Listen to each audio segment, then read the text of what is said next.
Hello students, welcome to the 11th session of Tools and Methods Used in Cyber Crimes. In this session, we will study about what is denial of service, that is DOS attack. So let's start with this session. Here, attackers tries to overflow the bandwidth of the victim's network or tries to fill his email box with the spam email and tries to stop from such kind of services. The reason to carry out motivates for and targets of a DOS attack are different. It generally consists of the efforts of a person or a people to prevent the internet site or service from functioning efficiently or at all, temporary or indefinitely. The attackers typically target sites or services hosted on high-profile web servers such as banks, credit card payment gateways, mobile phone networks, domain name, etc. Now we will see symptoms of DOS attacks that may include unusual slow network performance. That means while opening files or accessing websites, your network may get slow down. Second one, unavailability of a particular website. Third one, inability to access any website. Fourth one, dramatic increase in the number of spam emails received.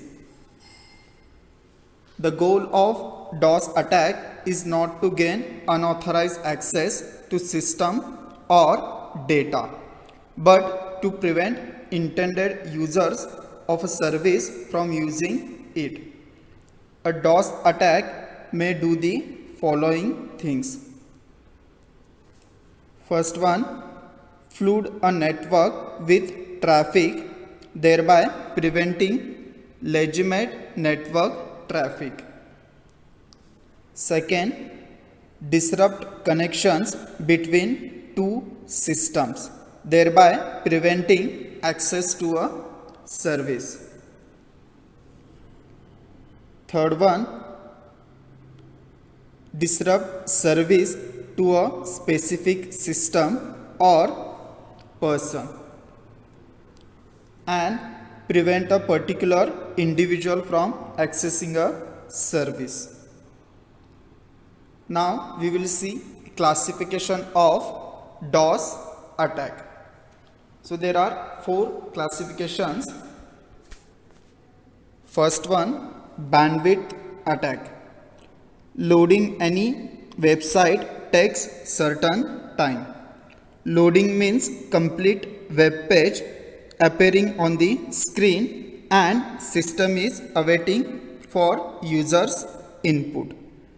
The loading consumes some amount of memory.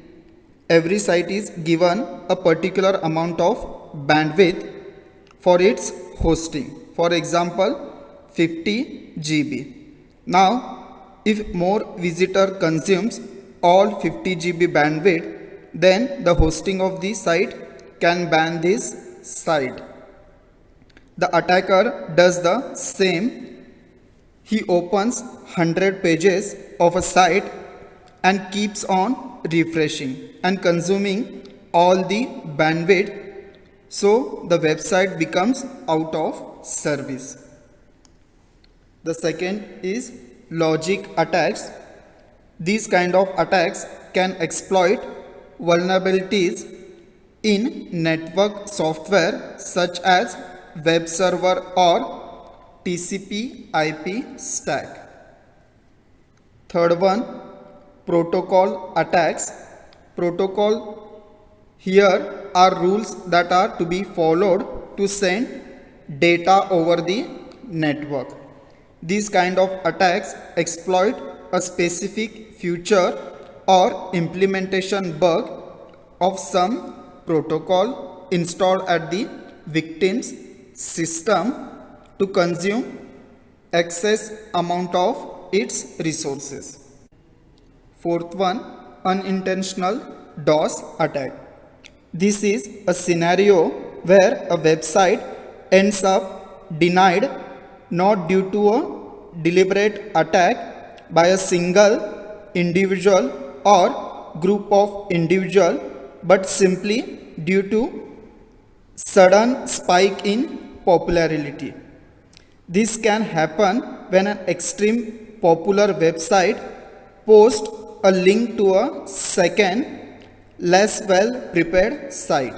For example, as a part of news story. The result is that significant proportion of the primary site, potential hundreds of thousands of people, click that particular link within a few hours and have the same effect on the targeted website as a DDoS attack. So that's it for today's session. In next session, we will discuss about types of DOS attack and tools used to launch the DOS attack.